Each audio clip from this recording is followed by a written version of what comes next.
जैसा कि आप जानते हैं खुद ही कि फ्रूट इंडस्ट्री बहुत बड़ी इंडस्ट्री है। जम्मू कश्मीर की स्टेट की अगर बैकबोन है तो वो फ्रूट इंडस्ट्री, खासकर कश्मीर वैली की।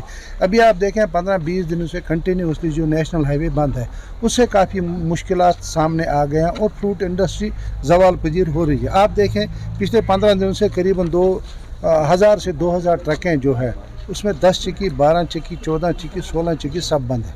15 दिनों से कंटिन्यूसली जो हम माल है उसमें करीबन अभी तक हमको एस्टिमेट लग रहा है कि 1000 से 1200 करोड़ रुपया लॉस हो चुका है। और अगर और भी उन्होंने रास्ता बंद किया तो इससे और सारे नुकसान उठाने पड़ रहे हैं।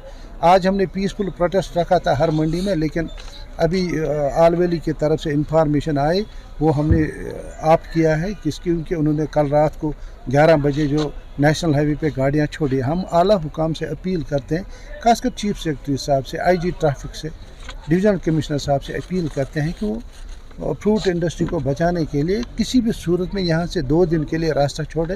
अगर एक दिन उधर से आ जाएगा, 2 दिन कंटिन्यूसली यहाँ से जाना चाहिए ताकि ये फ्रूट इंडस्ट्री हिट ना हो जाए। काका जी, जो ट्रेन सर्विस स्टार्ट हुई फ्रूट के लिए, उससे आपको कितना फ़ायदा मिला? बहुत ही अच्छा कदम है, लेकिन वो हर स्टेशन पे होने चाहिए। मैं आप सोपोर मंडी की बात बताऊंगा जो एशिया की सबसे बड़ी मंडी है और इसका अमरगढ़ हमारा रेलवे स्टेशन नज़दीक है। अगर इसमें एक कार्गो ट्रेन लाए जाए, हम एक ट्रेन को फुल कर सकते हैं, लेकिन यहाँ से हमको बड़गाम ले जाना, उसमें हमको लगेज बहुत पड़ जाएगा।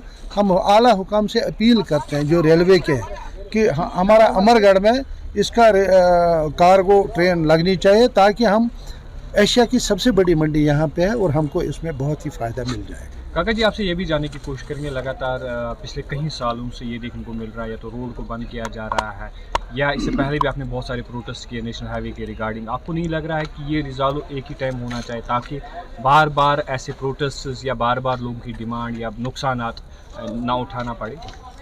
आप देखें 2 सालों से कंटिन्यू जो नेशनल हाईवे का इशू था वो एकदम सालों हो चुका था और हमें रेट्स भी अच्छे मिल रहे थे और गाड़ियों की किराया भी नहीं बढ़ा क्योंकि वन वे सिस्टम नहीं था। लेकिन बदकिस्मती से ये जो डिज़ास्टर हुआ, हम इसमें किसी को दोष नहीं दे सकते, ये अल्लाह की तरफ से है।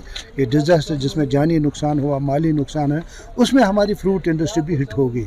लेकिन हम आपके माध्यम से तमाम हुकूमत से, आला हुकाम से अपील करते हैं कि इस ट्रेड को बचाने के लिए, क्योंकि यही एक सेक्टर है। क्योंकि आप देखें टूरिज़्म जो ख़त्म हो चुका है पहलगाम की वाक़े की वजह से, अब ये हार्टिकल्चर बढ़े क्योंकि ये अनएम्प्लॉयमेंट जनरेट, लोगों को नौकरियां नहीं मिलती। वो इसी ट्रेड में एक गरीब किसान जो ये सेब उगाता है उसको काफ़ी सारे नुकसान उठाने पड़ रहे हैं क्योंकि साल भर की कमाई होती है उसका एप्पल जो तैयार हो रहा है इस टाइम हार्वेस्ट लोग कर रहे हैं। क्योंकि आप देखें सोपोर मंडी की बात, 200-300 ट्रकें खड़ी है, गाड़ियाँ अवेलेबल नहीं है, रास्ता बंद है। अब 6 चक्की गाड़ियाँ उतनी यहाँ ज़्यादा नहीं है।